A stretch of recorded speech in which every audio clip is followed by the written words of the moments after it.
Boa noite, meus amados irmãos. Que a graça de nosso Senhor e Salvador Jesus Cristo seja com todos nós, amém?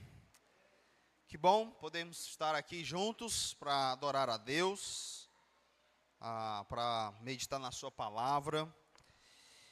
Na última vez que nós estudamos sobre ânimo escatológico, nós refletimos sobre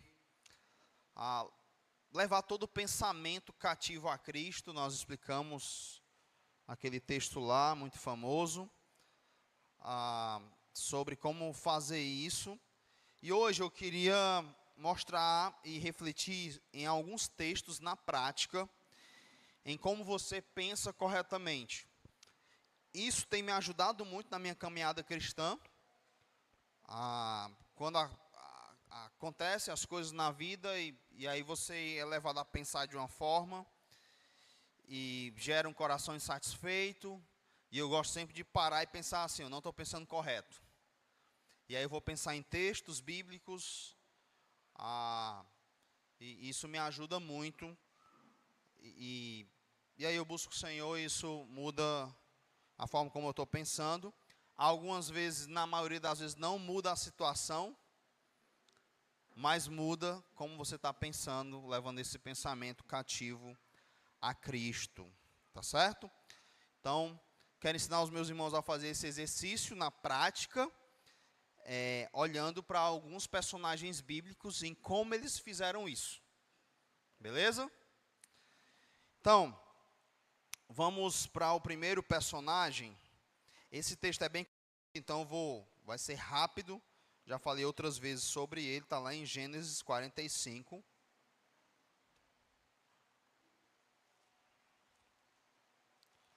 Gênesis 45.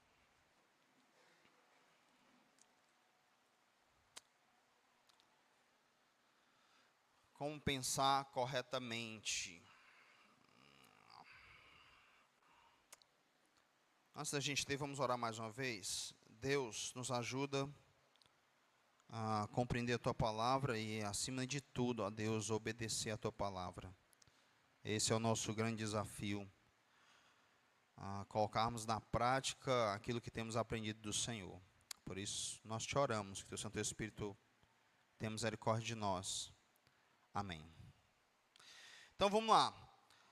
Gênesis 45, a partir do verso 4.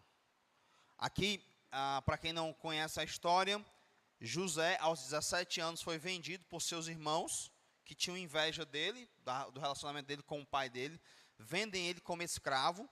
Depois, José está lá como escravo agora, lidera a casa do dono dele, que era Potifar, e ele é caluniado pela mulher de Potifar, que queria ter um caso com ele não aceita isso, e aí ele é preso agora, e passa um tempo preso, e da prisão ele decifra alguns sonhos, e ele se torna o governador do Egito, o segundo homem mais poderoso do mundo, e rico, né?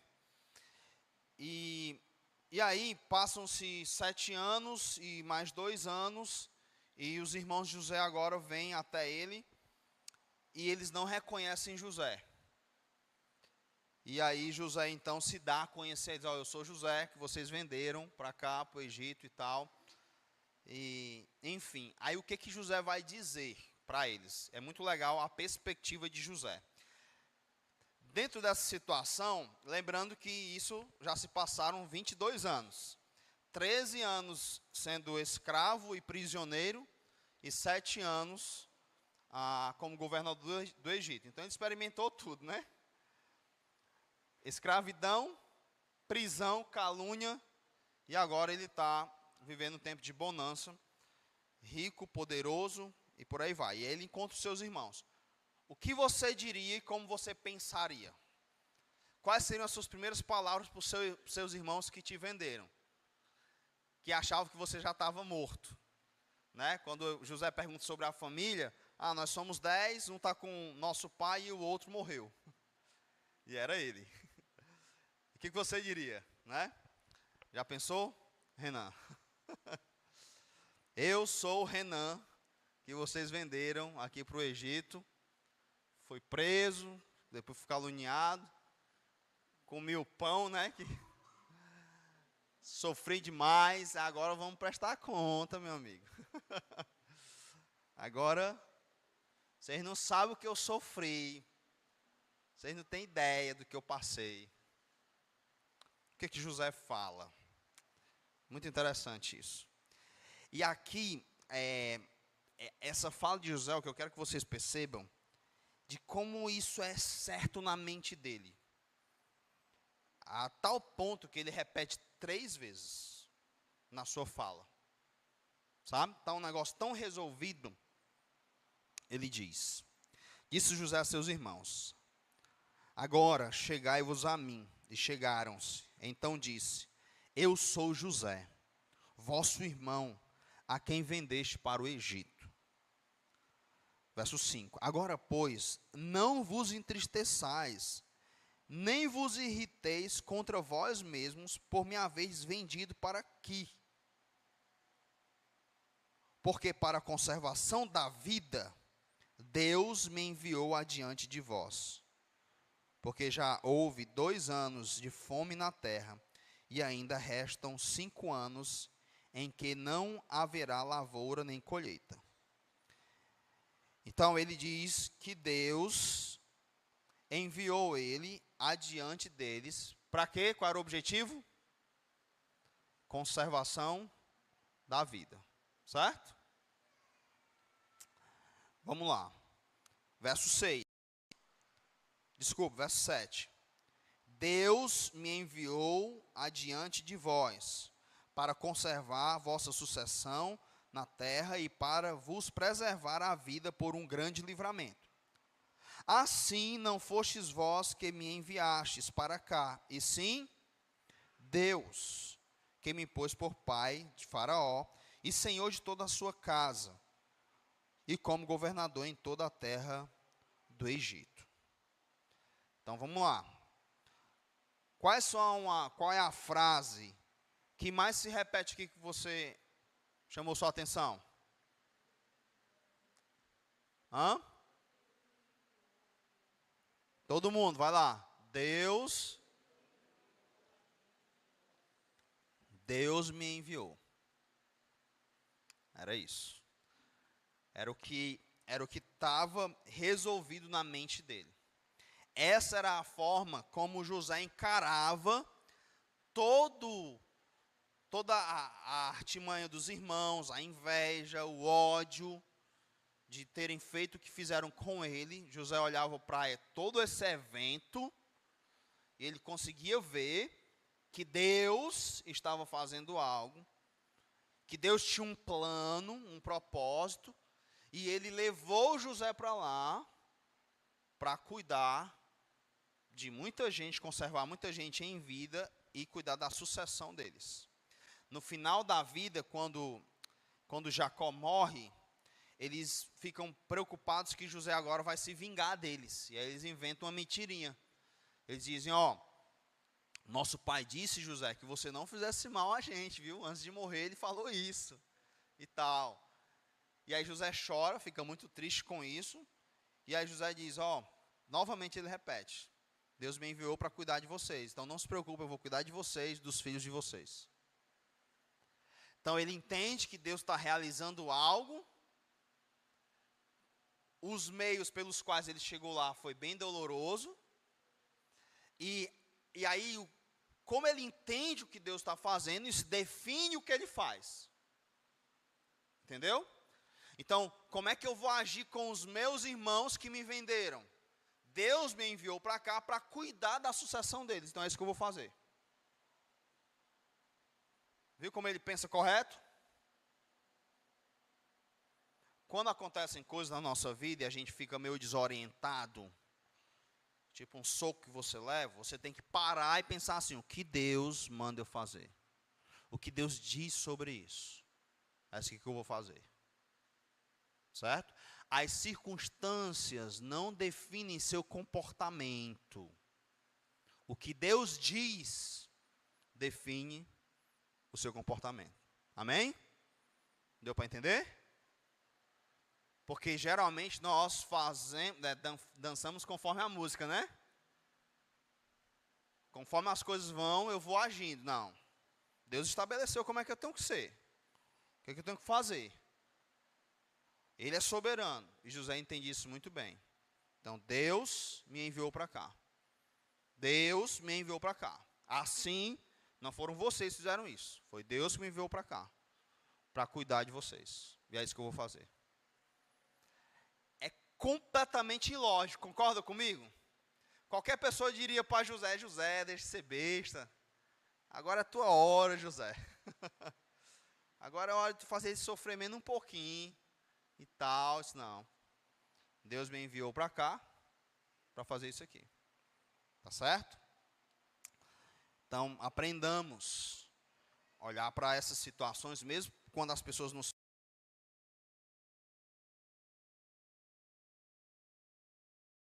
dor. Vou ler mais 2 textos.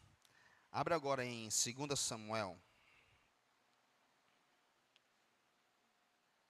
12.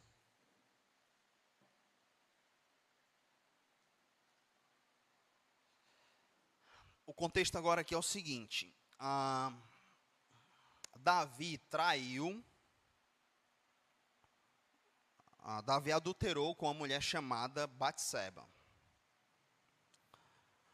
E aí, ele escondeu essa traição. A mulher engravidou. Então, o esposo dela estava numa guerra, lutando por Davi, que era o rei. E aí, Davi vai e manda trazer esse camarada da guerra. A trama era o seguinte: ele vai se deitar com ela. E aí, o filho é dele. E aí, ninguém vai saber que eu fiz isso. Só que quando amanhece o dia, o rapaz veio, né, Urias, e amanhece o dia, Davi acorda, meu pecado está resolvido, ninguém vai saber e tal. E aí Urias está lá na porta do palácio. E Davi diz, ô Urias, tu não dormiu em casa não? Né, o cara estava na guerra para aproveitar, para dormir com a esposa. Ele disse, não, como que eu vou dormir em casa enquanto o exército do Senhor está numa guerra? É tipo assim, eu não tenho pai nisso. Aí sabe o que ele fez? Ele encheu Urias de vinho. Não, ele bêbado agora, ele vai querer se deitar lá. Não adiantou. Então Davi faz uma carta para um general do exército, dizendo que colocassem Urias na batalha de frente, quando o exército inimigo avançasse, eles abandonassem Urias, para Urias morrer. Certo? E o pobre do Urias, ele que levou a carta, a sua sentença de morte, né? E aí Davi escondeu isso e tal, acredita-se que ele escondeu esse pecado por 9 meses, e até que Deus vai e fala para ele, ó, eu sei o que você fez às escondidas, eu vou revelar ao sol, o que eu vou fazer com você vai ser no sol do meu dia, tipo assim, todo mundo vai ver. E Deus estabeleceu algumas penas para Davi. A espada nunca ia se apartar da casa dele, ele ia ser envergonhado. E o filho dessa gravidez, Deus ia matar. Certo? Deus ia matar esse filho. E é legal porque que Deus diz isso. Alguém lembra? Por que Deus ia matar o filho? Está relacionado com pecado. Só que Deus diz porque aconteceu algo. Quem lembra?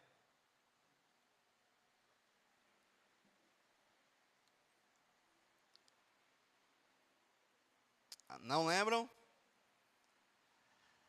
Ele diz assim, ó, também o Senhor te perdoou o pecado, está lá no verso 13, finalzinho, também o Senhor te perdoou o teu pecado, não morrerás, mas posto que com isto deste motivo a que blasfemassem os inimigos do Senhor, também o filho que te nasceu morrerá. Então os inimigos do Senhor blasfemaram. Algumas traduções vão dizer com o nome do Senhor. Certo?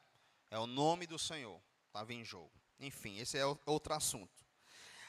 Aí então, o verso seguinte, 13, diz assim, então Natã foi, verso 15, então Natã foi para a sua casa. E o Senhor feriu a criança que a mulher de Urias dera à luz a Davi. e a criança adoeceu gravemente. Aí o que acontece? Davi, então, faz um jejum, se tranca lá no quarto, começa a jejuar para Deus curar a criança. E jejua e ora, e aí a criança morre, fica todo mundo com medo de avisar para Davi que a criança morreu.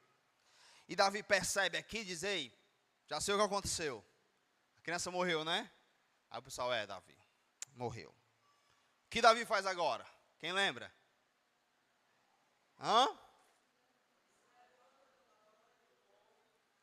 E vai fazer o quê? Vai para o templo adorar a Deus. Totalmente lógico, né, gente? Não é sem lógica? Ele faz isso e as pessoas perguntam, ei Davi, seus servos dizem lá no verso 21, que é isso que fizeste? Pela criança viva, jejuaste e choraste, porém, depois que ela morreu, te levantaste e comeste pão. Então, os próprios servos de Davi não entendem, porque vai contra a lógica, é o pensar correto. Não seguir o pensamento desse mundo. E o que é pensar correto aqui? Fazer uma leitura correta da realidade. Davi diz assim, verso 22, respondeu ele, vivendo ainda a criança, jejuei e chorei, porque dizia, quem sabe se o Senhor se compadecerá de mim e continuará viva a criança? Porém, agora que é morta, por que jejuaria eu? Poderei eu fazê-la voltar? Eu irei a ela, porém ela não voltará para mim. Então Davi veio a Batseba, consolou-a e se deitou com ela. Teve ela um filho, aí continua a história. Certo? Então, o que Davi faz? Por que eu trouxe esse texto aqui? Qual era a promessa de Deus para Davi? Qual era a promessa? Que a criança seria morta. Não era essa a promessa? É isso aqui que vai acontecer. Então, Davi já sabe o que vai acontecer. Davi não está chateado com Deus. Até não teria razão para isso, né? Nenhum ser humano tem razão para isso. Muito menos um pecador que cometeu tal pecado. E esse sofrimento aqui é por conta do pecado dele. E aí ele, então, jejua e ora para ver se o Senhor se compadece.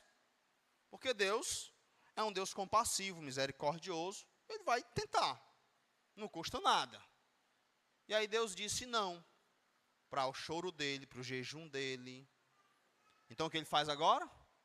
Ele fica revoltado com Deus. Ele cai numa profunda depressão. Não. Ele se levanta, toma um banho, come e vai adorar o Senhor. Entende? Deus está fazendo isso aqui. Deus está realizando isso aqui. O que é que eu tenho que fazer? Tenho que adorar o Senhor. Pensar corretamente e agir corretamente. A cristandade do nosso tempo, primeiro, ela não considera que o seu sofrimento pode ser consequência do seu pecado. Quem pensaria no século 21 que o filho foi morto por causa de um pecado? Quem? Se eu falar isso, eu vou ser processado. Mas eu já falei. Para algumas pessoas, isso aqui foi consequência. Eu tenho certeza disso aqui. Tu não está enxergando isso aqui é Deus. Deus açoita os filhos. Não é? Deus corrige. Ah, pastor, isso era no Antigo Testamento. Vai ler Atos. Ananias e Safira. A igreja de Corinto, capítulo 11. Não são poucos os que... Muitos estão doentes, fracos, e não são poucos os que dormem. E qual era o pecado lá na igreja de Corinto? Qual era? Estavam tomando a ceia indignamente.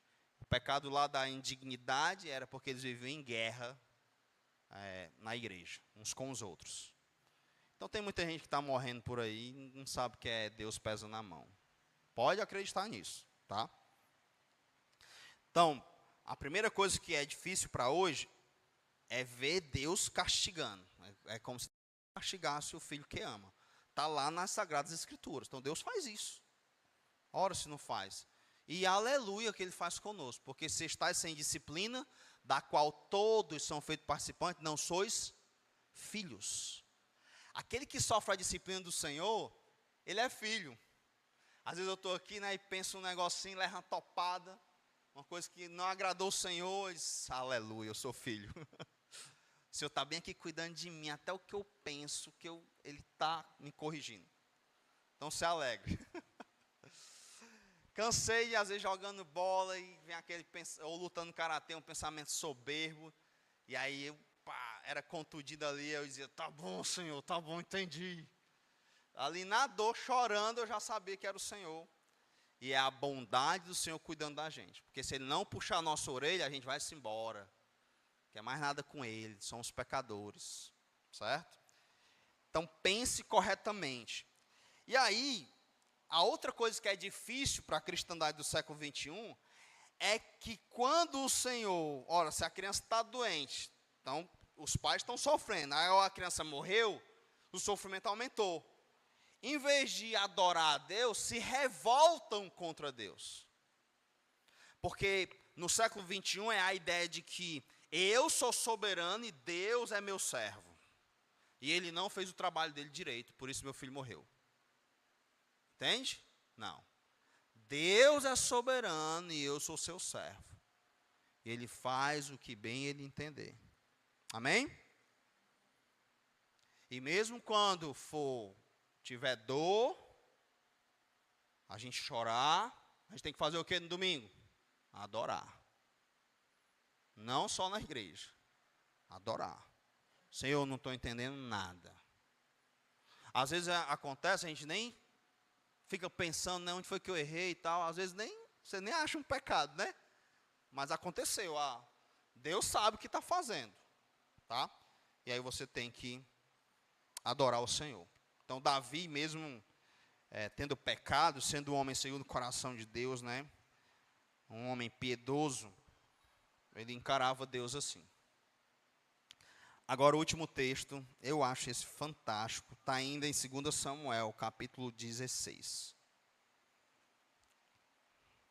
Eu aprendo muito com esse texto, de como pensar corretamente. Vamos lá. As profecias a respeito de Davi continuam. Um filho dele agora quer tomar o trono dele. O Absalão. Quer tomar o trono dele e Davi está fugindo de Absalão para salvar a sua vida junto ao exército. Certo? Essa era também uma das consequências do pecado de Davi. Então, como é que Davi vai encarar essa situação? Aí, ele está fugindo, chega um homem chamado Simei, da família de Saul, e começa a amaldiçoar Davi, e a jogar pedra nele. Certo? Começa a jogar pedra em Davi. Ele chama Davi de homem de Belial. Fora daqui, fora homem de sangue, homem de Belial.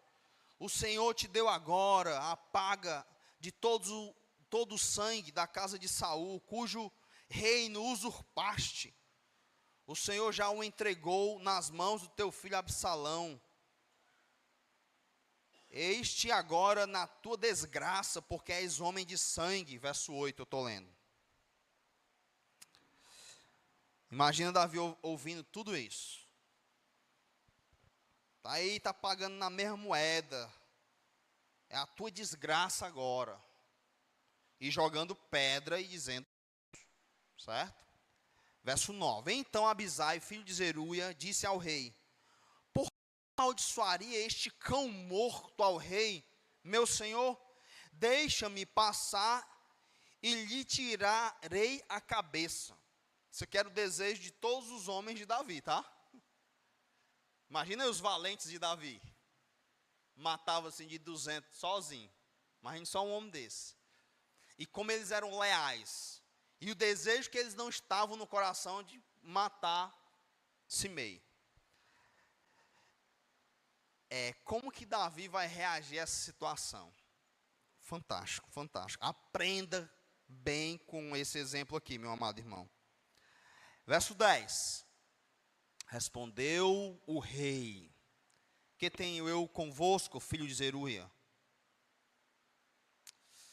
Ora, deixai-o amaldiçoar. Pois se o Senhor lhe disse, amaldiçoar Davi, quem diria, por que assim fizeste? Então, na cabeça de Davi, o que Simei estava fazendo, poderia ter sido quem que tinha mandado? Deus. E por que que Davi estava pensando isso? Por causa de quê? Dos pecados dele. Promessas de Deus. Deus tem uma promessa na vida de Davi. E as promessas estão se cumprindo. Davi sabia disso. Deus tem uma promessa na nossa vida parecida com a de Davi, sabiam? Sempre que nós pecarmos, o Senhor vai fazer o quê? Nos corrigir, nos açoitar. Só que a gente nunca leva isso em conta. Às vezes eu vou aconselhar as pessoas que estão sofrendo muito, aí eu vou saber da história e tal, é só pecado, pecado, muito pecado. Aí eu digo assim, vocês já levaram em consideração que pode ser Deus açoitando vocês? Aí, não, nunca pensei nisso. Entendeu? Nunca pensei nisso. Cristandade do século 21. Deus não açoita. Deus não corrige. Mentira do diabo. E Davi, então, ele consegue viver esse momento ruim da vida dele, que o filho dele está tentando matar ele está fugindo. E tem um camarada amaldiçoando ele, e ele vai e olha para esse cenário e diz assim, não, deixa ele. Porque se for Deus usando ele para me amaldiçoar, eu vou contra Deus? Não, deixa ele lá. Incrível isso. Você nunca pensa isso a respeito de um patrão ruim, de um chefe, de alguém que talvez esteja humilhando você. Você nunca pensa, né? Uma vez, duas irmãs na igreja, duas irmãs com um temperamento difícil. Diz que dois bicudos não se beijam, né? Aí, às vezes uma sempre botava os outros no canto dele, né? Não engolia sapo, não. Aí só que bateu com essa que também não engolia sapo. Aí essa pegou pesado e humilhou ela assim, que desestruturou ela. Aí ela ficou arrasada, chorando, em crise. Aí eu fui lá consolar. Aí disse, eita, que o Senhor agora usou uma filha dele para tratar a outra. Está sentindo na pele o que muitas pessoas sentem. Do que ela faz. Aí fizeram com ela. Só que a pessoa consegue fazer esse raciocínio? Não consegue. Ela é uma pobre coitada, que foi mal compreendida, e por aí vai. E essa outra, né, esse Simei do diabo, que veio e me afligiu, nunca pensa que pode ser Deus. Davi tinha esse pensamento, não deixe ele ir. E sabe por que Davi não mata e não permite que o matem? Porque pode ser Deus que está fazendo isso. Eu não vou contra o meu Deus. Aí ele continua. Disse mais Davi, verso 11, a Abisai e a todos os seus servos. Eis. Não, acho que eu pulei, né? Ora, deixai amaldiçoar, pois se o Senhor lhe disser, amaldiçoa Davi, quem diria, por que eu amaldiçoaste? Verso 11. Disse mais Davi a Abisai e a todos os seus servos. E aí Davi agora vai falar com todo o seu exército, vai dar uma lição para eles. E qual a lição? Leitura correta da realidade. Presta atenção nisso aqui. Olha o que Davi diz. Eis que meu próprio filho procura tirar minha vida. Quanto mais ainda este benjamita. Irmãos, isso aqui é de uma sabedoria tão profunda. Porque o que Davi está fazendo? Ele está fazendo a leitura correta da realidade. Davi está olhando para uma situação e ele está dizendo, isso aqui é normal. É natural acontecer isso aqui. Isso é extremamente importante, porque as pessoas hoje, elas são tão sensíveis às situações normais da vida. E elas ficam desestruturadas quando coisas normais acontecem. Entende? Então vamos lá, está tendo uma crise no país, uma crise econômica, e as pessoas estão perdendo seus empregos, o comércio está ruim. Então tem gente que vai tentar se virar e vai dizer assim, não, tá ruim para todo mundo. Mas tem gente que vai fazer o quê? Vai enlouquecer, vai pensar tirar a vida, vai... Como se aquilo, e a pessoa aumenta isso, não, isso que está acontecendo só comigo. Só eu estou sofrendo desse jeito. Ela não faz uma leitura correta da realidade. Está tendo uma pandemia. Como é que pode? Eu peguei a Covid. É muita desgraça na minha vida. E tal, aí você vai olhar para a realidade. Todo mundo pegou. Não é? E a pessoa às vezes não faz essa leitura correta. A gente tem muitas mamães, né, que logo com filhos pequenos, e logo terão bebês. Terão esse período de pós-parto. Geralmente tem um negocinho chamado, né, de depressão pós-parto. E nesse período a mulher ela fica um período isolada, ela não sai de casa, né, fica só com o bebê ali, só vai para as vacinas, não vê nem a luz do sol. O marido fica tentando resolver as coisas, às vezes vai algum familiar ajudar. A pessoa não dá nem para estar recebendo visita, nem é bom nesse período. Ela não sai para lugar nenhum, nem para a igreja ela vem nesse período. Então, isso por si só já é ruim, não é não? Mas ela vai ter que viver isso, não vai? Não dá para ela com um bebê de 10 meses, tá indo para a praia, tá indo para o shopping, até vir para o culto é complicado, certo? Hã? Eu disse 10 meses, foi? Mas vocês, é para ver se vocês estão espertos. 10 dias. Aí, então isso por si só já é complicado. Aí ela tá um período bem ruim sem dormir.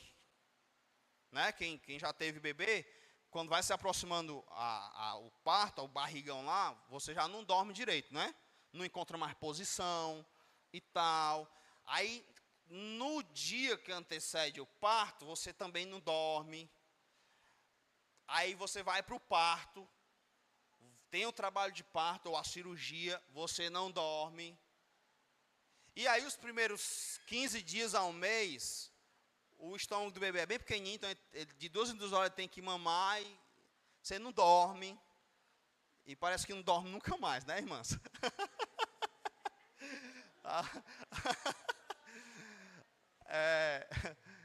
Enfim, a pessoa está exausta. Ela chora até com vento, não é não? Chora até, aí os homens ficam assim, essa mulher está chorando por besteira. Eu nem falei nada demais, ela está chorando. Cansaço, meu amigo. Está esgotada. Está se sentindo feia, acabada, sozinha. Meu amigo, não é moleza não. Não é? É só em pensar dar um desespero, né? Acho que eu estou assustando, né? Algumas mães, nos primeiros 15 dias, a maioria diz assim, nunca mais eu quero ter um filho. Aí passa, aí o que ela quer? Depois quer um filho. Entende? Aí, por que eu estou contando essa história? Porque a leitura correta da realidade, a pessoa não está dormindo, passou por um trabalho de parto, ela vai chorar, aí o que eu tenho que fazer? Tem que ajudar ela a dormir, tem que, né, tentar criar uma rede de apoio para ela descansar e tal. É isso. Mas é super normal chorar até com vento. Os homens aqui, ó, quando estão muito estressados, cansados, você também sente vontade de chorar, não? Eu sinto. Dá vontade de chorar, viu? Eu disse para Raquel, eu queria voltar a ser criança. Chorando lá no colo dela. Hein? E olha que nem tinha as responsabilidades que eu tenho hoje. Então, às vezes você está cansado, dá vontade de chorar também. Né? Então tem uns homens aí já chorando. Se acalme. É a realidade. Então, é normal. Você tem que olhar para a realidade. Não, isso aqui eu tenho que passar por esse período da vida aqui. Não é para sempre, não. Você faz uma leitura correta da realidade, não entra em desespero, certo? Não fica pensando, não agiganta o problema, pensando, não, isso acontece comigo, só eu e tal. Quando a Raquel perdeu o bebê, né? Geralmente você pensa, como é que pode isso acontecer com a gente? Aí eu fui conversando com a irmã, com outro. Eu descobri irmã aqui na igreja que perdeu 3 bebês, 3 abortos. E a maioria das mulheres passaram por isso. Só que na hora lá da nossa dor, a gente pensa o quê? Como é que um negócio desse acontece logo comigo? Né? Só comigo. Aí eu fui ver que era uma coisa muito comum entre as mulheres. Mas eu não tinha a menor noção disso. Certo? Leitura correta da realidade. Então, às vezes, é uma coisa que acontece com todo mundo. Só que para a gente, vira um monstro. Davi diz assim, ei, é normal esse cara ter raiva de mim. O meu filho quer me matar, imagine ele que é da família de Saul. Não é lógico? É normal, deixa o cara. Deixa, né? É normal, se o meu filho quer me matar, imagine ele. O que está acontecendo aqui está mais do que normal, é isso que Davi está dizendo. E aí ele fecha agora, tirando meio que a dúvida, parece que ele chega a essa conclusão. Olha o final do verso 11. Deixai-o que amaldiçoe, pois o Senhor lhe ordenou. Então lá no começo ele diz, ó, é o Senhor, né, que está usando ele. E aqui no final ele diz, não, deixa ele. O Senhor ordenou. Então pronto. Pode deixar ele me amaldiçoar. Certo? Então Davi podia pensar corretamente, ó, eu mereço, é normal, meu filho quer me matar, imagine esse daí. Isso aqui é normal.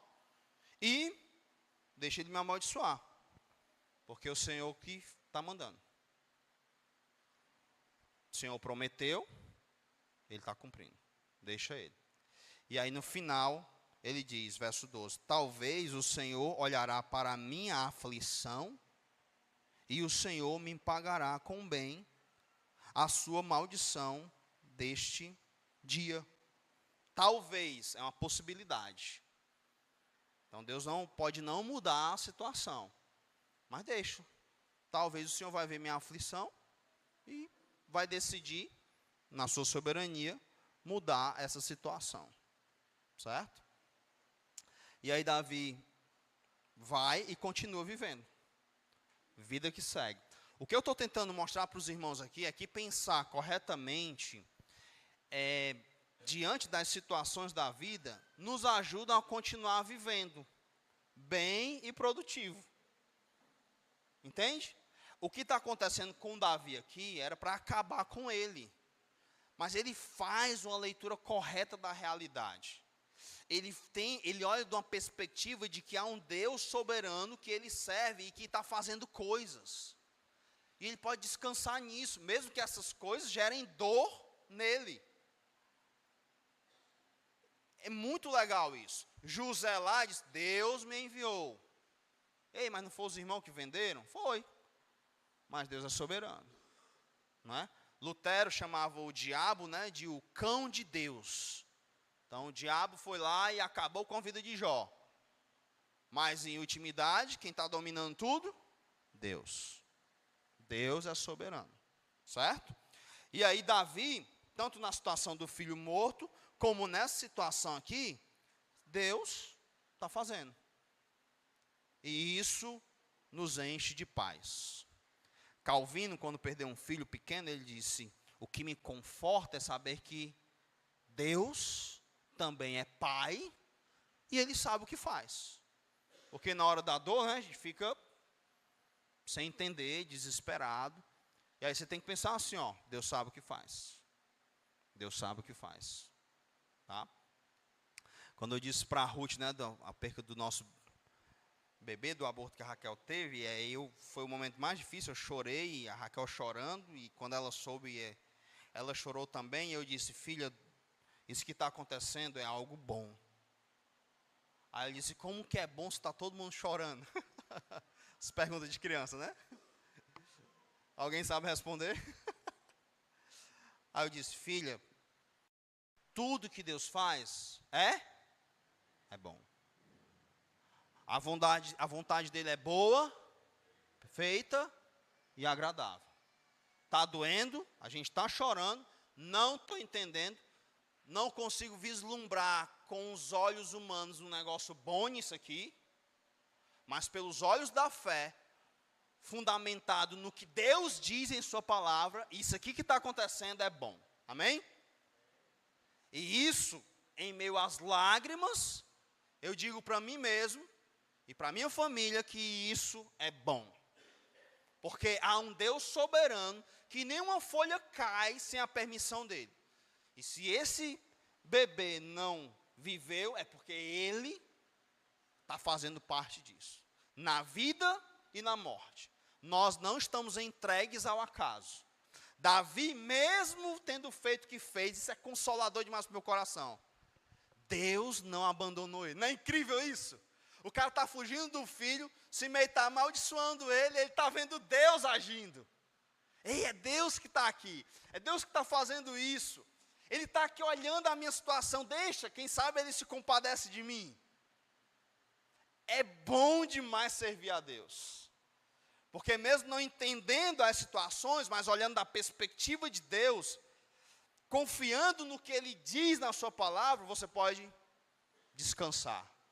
E em meio às lágrimas dizer, Deus é bom. Deus é soberano. Ele não me abandonou. Está doendo. Está difícil. Ele não me abandonou. Mesmo Davi sofrendo as consequências do pecado, doloridas, ele não perdeu a comunhão com Deus. E esse é o privilégio de todo filho de Deus. Porque a gente pode estar sofrendo o que for. Às vezes por culpa do nosso pecado, às vezes por pecados de outros, às vezes por questões que a gente nunca vai entender. E a gente pode ter uma certeza. No meio disso, nós nunca estaremos só. O nosso bom Pai sempre estará lá conosco. Sempre dominando toda a situação. Deus não perdeu o controle e a minha vida virou um caos, não. Deus está trabalhando. Deus está agindo. Isso não é maravilhoso, irmãos? Não é incrível isso? Como é bom ser crente. Como é bom ser filho de Deus. Leiamos a realidade de forma correta. Olhemos para as situações na perspectiva de Deus, ou melhor, de que Deus está sempre fazendo algo. Amém? Vamos orar.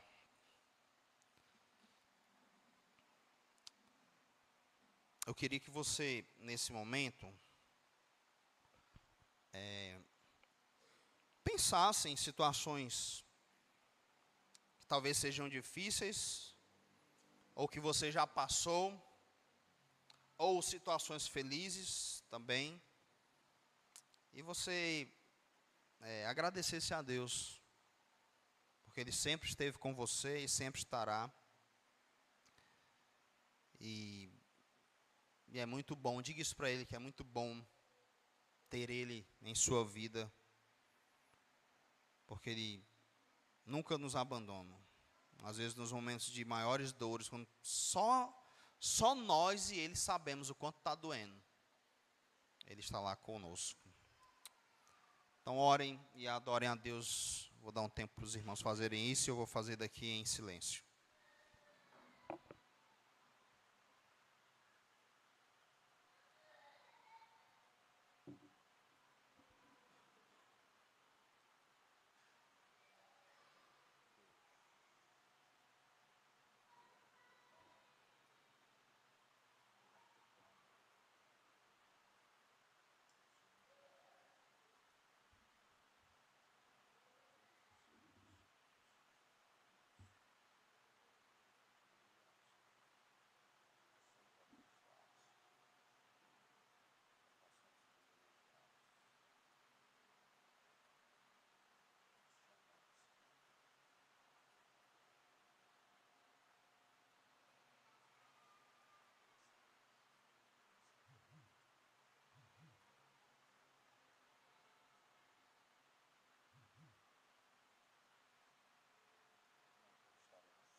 Senhor, meu Deus e meu Pai, louvamos o Teu nome por Ti mesmo. Te adoramos por quem o Senhor é e também pelo que o Senhor faz, pelos Teus feitos poderosos. Muito obrigado por ter se revelado a nós, por nos encontrar e nos incluir nos Teus planos, na Tua família.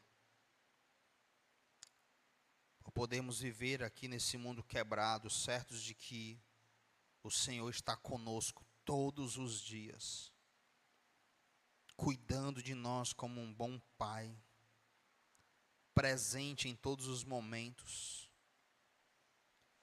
formando o caráter de Cristo em nós, seja por coisas que nos alegram, coisas que nos entristecem.